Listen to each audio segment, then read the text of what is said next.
আসসালামু আলাইকুম। দেশব্যাপী মির্জাপুরের থানায় দুটি যে 5 ডাকাতি ঘটনায় আপনারা ইতিমধ্যে শুনেছেন যে আমাদের প্লিজ আমার বলি একটু আমার 2-3 মিনিটের মধ্যে হয়ে যাবে, 2 থেকে 3 মিনিট।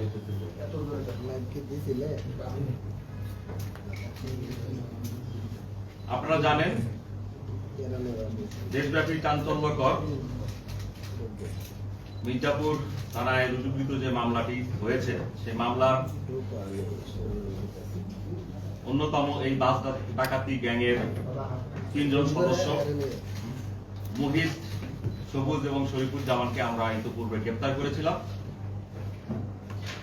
আপনাদেরকে এটাও বলেছিলাম যে মুহিত আন্তজেলা বাস ডাকাতের সক্রিয় সদস্য। মুহিতের দেয়া তথ্য মতে এবং আমরা আমাদের যে সমস্ত ইনফরমার আছে তাদের কাছ থেকে বিভিন্ন তথ্য উপাত্ত নিয়ে আমরা গতকালকে নেত্রকোনার পূর্বধলা এলাকা থেকে এই চাঞ্চল্যকর বাস ডাকাতির মাস্টারমাইন্ড আলমগীরকে গ্রেফতার করতে সক্ষম। আমাদের জেলার গোয়েন্দা টিম নেত্রকোনার পূর্বধলা এলাকা থেকে এই চাঞ্চল্যকর বাস ডাকাতির মাস্টারমাইন্ড আলমগীরকে গ্রেফতার করেছে। সেখানে আলমগীরের কাছ থেকে আমরা তথ্য উপাত্ত নিয়ে এবং আমাদের যে সমস্ত নিজস্ব সোর্স আছে, ইনফরমার আছে, তাদেরকে নিয়ে আবারও অপারেশন করি এবং এই অপারেশনের ফলশ্রুতিতে এবং আলমগীরের তথ্য উপাত্তের মাধ্যমে আমরা আশুলিয়া থানার ধানসোনা এলাকা থেকে রাজীবকে পাই এবং আলমগীর বলেছিল যে তার কাছে এই ডাকাতির লুণ্ঠনকৃত মালামাল আছে এবং আমরা রাজীবকে পেয়ে যাই এবং রাজীবের কাছ থেকে এই মামলার লুণ্ঠনকৃত 10টি মোবাইল সেট, 4200 টাকা, 210 টাকা, ডাকাতি কাজে ব্যবহৃত 2টি চাকু, 2টি রূপার আংটি, নারীদের ব্যবহৃত ইমিটেশনের 5 জোড়া চুড়ি, যাত্রীদের এটিএম কার্ড, এনআইডি কার্ড, 3টি ব্যাগ এবং যে চাঞ্চল্যকর যে ডাকাতিটি যে বাসে সংঘটিত হয়েছিল সেই বাসের টিকিট এবং বিদ্যুৎ বিল পরিশোধের রসিদ যেটি কিনা যাত্রীরা বহন করছিল এবং 3টি ব্যাগ, এটি আমরা উদ্ধার করতে সমর্থ হই। তো আপনারা আরো আপনাদের জ্ঞাতার্থে জানাচ্ছি এই চাঞ্চল্যকর বাস ডাকাতির যে মূল মাস্টারমাইন্ড আলমগীরের নামে ঢাকা সহ আশপাশের জেলায় আরো 3টি ডাকাতি মামলা ইতিমধ্যে হয়েছে এবং সে এই আন্তজেলা গ্যাংচক্রের মূল মাস্টারমাইন্ড মূলত তার নেতৃত্বেই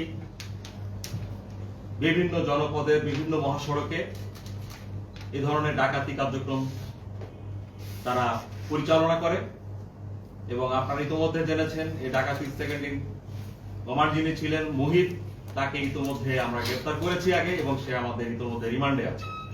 তো আমরা আশা করছি আলমগীরের মাধ্যমেও এই ঘটনার এবং এই মহাসড়ক ডাকাতি সহ ঢাকার আশপাশে যে সমস্ত ডাকাতি ঘটনা তথা বাংলাদেশের যে বিভিন্ন জায়গায় ডাকাতি ঘটনাগুলো সম্বন্ধে একটি উল্লেখযোগ্য তথ্য উপাত্ত পাবো বলে আমরা আশা করছি। সে আমাদের হেফাজতে আছে, আমরা আইনানুগ প্রক্রিয়ার মধ্যে আছি।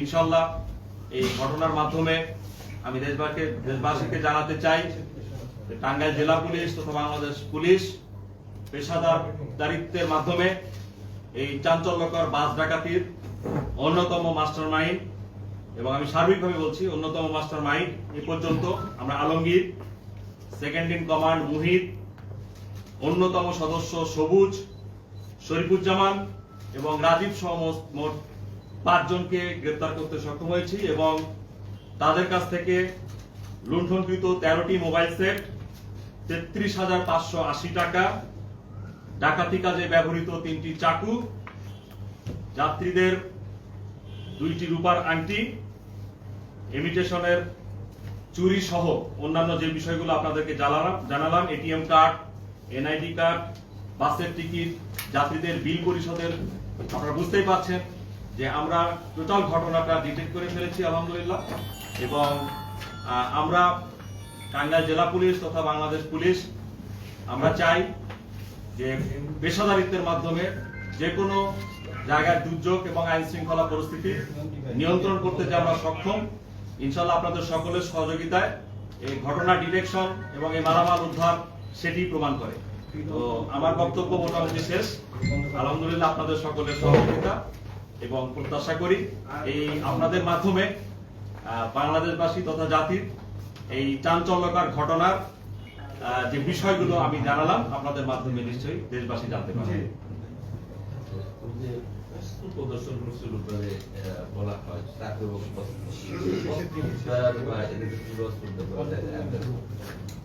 এই ঘটনায় আমরা যে সমস্ত যাত্রীদের কাছে জিজ্ঞাসাবাদ করেছি তারা কিন্তু কোনো আগ্নেয়াস্ত্রের কথা বলেনি আমাদের।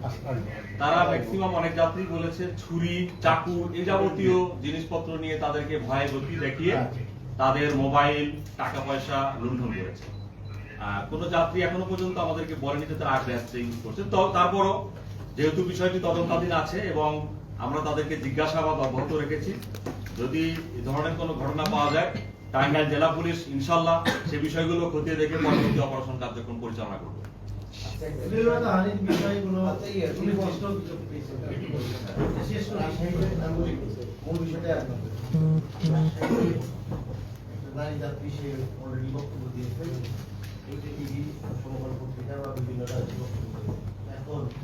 এই বিষয়ে আপনার বক্তব্য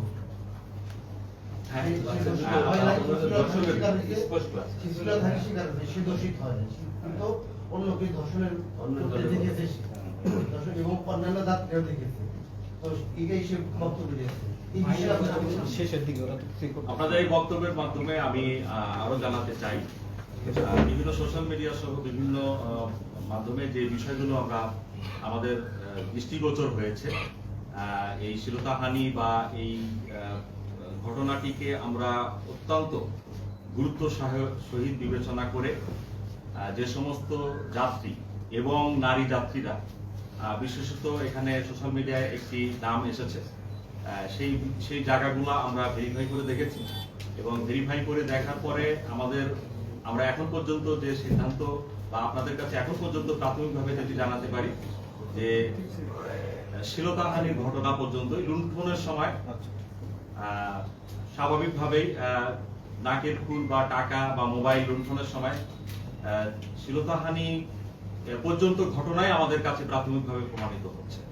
তারপরও আমরা বলতে চাই, যদি কেউ সুস্পষ্ট কোনো তথ্যপাত্র কারো যদি থাকে, কোনো ভিকটিমের থাকে, অথবা আপনাদের মাধ্যমে দেশবাসীকে জানাতে চাই, যদি কোনো ধরনের কোনো তথ্যপাত্র থাকে টাঙ্গাইল জেলা পুলিশ বিষয়টা খতিয়ে দেখবে এবং আইনানুগ ব্যবস্থা গ্রহণ করবে। ওই বিষয়টা যে অভিযোগটা আছে তার ব্যাপারে আপনার কোনো পদক্ষেপ দিচ্ছেন বা অনুসন্ধান শুরু করছেন?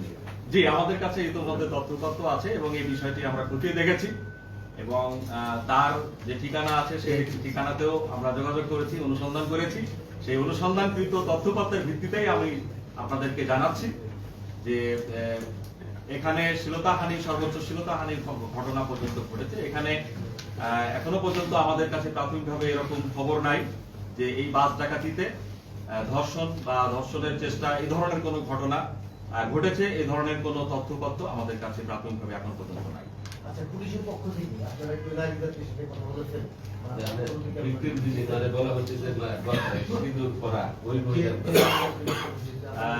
আপনাদেরকে জানাতে চাই, ডেফিনেটলি আমরা এই ঘটনার প্রয়োজনে আমাদের টিম নারীদের সাথে কথা বলেছে এবং আপনারা যে বিশেষ নারীর কথা বললেন তার সাথেও কথা বলেছে এবং তাদের সাথে কথা বলে প্রাথমিকভাবে আমরা এটাই জানতে পেরেছি যে বাস ডাকাতি সংঘটনকালে কোনো নারী যাত্রীর সাথে ধর্ষণের ঘটনা এখনো পর্যন্ত প্রাথমিকভাবে আমাদের কাছে আসেনি বা আমরা মনে করছি না। তারপরও আপনাদেরকে বললাম যে আমরা টাঙ্গাইল জেলা পুলিশ প্রস্তুত আছি, যদি আপনাদের কাছে কোনো ধরনের কোনো তথ্যপত্র থাকে আপনাদের মাধ্যমে দেশবাসীকেও জানাতে চাই, এই ধরনের কোনো তথ্যপত্র বা যদি কোনো ব্যক্তি যদি আমাদের কাছে আসে বা কোনো আপনাদের কাছে যদি খবর থাকে আমরা প্রয়োজনীয় আইনানুগ ব্যবস্থা গ্রহণ করব। আপনারা এই দুজন আমরা ডেফিনেটলি আমরা তো আপনাদের মাধ্যমে দেশবাসীকে আজকে জানিয়ে দিলাম যে এই চাঞ্চল্যকর বাস ডাকাতির মূল মাস্টারমাইন্ড আলমগীরকে আমরা গ্রেফতার করেছি, সুতরাং তার কাছে অনেক তথ্যপত্র আছে বলে আমরা ধারণা করছি। তো হ্যাঁ, সে প্রাথমিকভাবে স্বীকার করেছে বলেই তো তার দেওয়া ভাষ্য মতে এবং আমাদের যে সমস্ত ইনফরমেশন ছিল এই লুণ্ঠনকৃত মোবাইল, টাকা, এটিএম কার্ড, এনআইডি কার্ড, বিদ্যুৎ বিলের পরিশোধ, ইভেন বাসের টিকিট পাওয়া গিয়েছে। তো সুতরাং আপনারাই বুঝেন যে তার দেওয়া তথ্যপত্রের ভিত্তিতেই তার ছোট ভাই, আমি যার নামটি বললাম রাজীব, সে কিন্তু তারই ছোট ভাই। এখানেও একটি রহস্যের ব্যাপার যে তার ছোট ভাই তার কাছে কিন্তু তার দেওয়া এই লুণ্ঠনকৃত মালামাল ব্যাগের মধ্যে পাওয়া, এখানে ব্যাগও কিন্তু পাওয়া গিয়েছে, এগুলো পাওয়া গিয়েছে। তো সুতরাং বুঝতেই পারছেন আপনারা যে সে প্রাথমিকভাবে ঘটনা স্বীকার করেছে এবং তার দেওয়া তথ্য মতে এই বাসের যাত্রীর লুণ্ঠনকৃত মালামাল কিন্তু ইতিমধ্যে রিকভারি হয়েছে। যে আপন ভাই, এই বিষয়গুলোই আমরা এখন খতিয়ে দেখতে চাই। আমাদের কাছে কিছু তথ্য উপাত্ত এসেছে ইতিমধ্যে, আমরা তদন্তের সাথে এই মুহূর্তে আমি সেটি প্রকাশ করছি না। তো আমরা ধারণা করছি যেহেতু আলমগীর সে এই বাস ডাকাতির মাস্টার মাইন্ডের একজন সদস্য, তো সুতরাং তার ভাইয়ের কাছে যেহেতু লুণ্ঠনকৃত এই সমস্ত মালামাল পাওয়া গিয়েছে, তা আমরা প্রাথমিকভাবে এটাই ধারণা করছি বা আমরা যতটুকু পেয়েছি হয়তো তার কাছ থেকে আরো অনেক তথ্যপত্র পাবো বলে আমরা মনে করি। এই সমস্ত লুণ্ঠনকৃত মালামাল কি হয় না হয় সে বিষয়গুলো নিয়ে আমাদের বিষয়গুলো তদন্ত জি আমরা আইনানুগ ব্যবস্থা গ্রহণ করব এবং আমরা এই ঘটনার যে মূল মাস্টার মাইন্ড আলমগীর তাকে 7 দিনের রিমান্ড প্রেয়ার করব এবং তার যে সহযোগী তার ছোট ভাই রাজীব তাকে 5 দিনের রিমান্ড আমরা প্রেয়ার করব। কিছু তথ্যপত্র ইতিমধ্যে আমাদের কাছে এসেছে, তো আলহামদুলিল্লাহ আমরা আপনাদেরকে জানাবো যদি আমরা যে তথ্যপত্রগুলো এসেছে সেই বিষয়গুলো আমরা ভেরিফাই করব এবং আমাদের যে গোয়েন্দা টিম, টাঙ্গাইল জেলা পুলিশের যে ডিবি টিম, তারা কিন্তু ব্যস্ত আছে সেই বিষয়গুলো নিয়ে কাজ আমরা করছি। আলহামদুলিল্লাহ এটির আদ্যপান্ত আপনাদের মাধ্যমে দেশবাসীকে ইনশাল্লাহ আমি ক্লিয়ার করেছি। আমি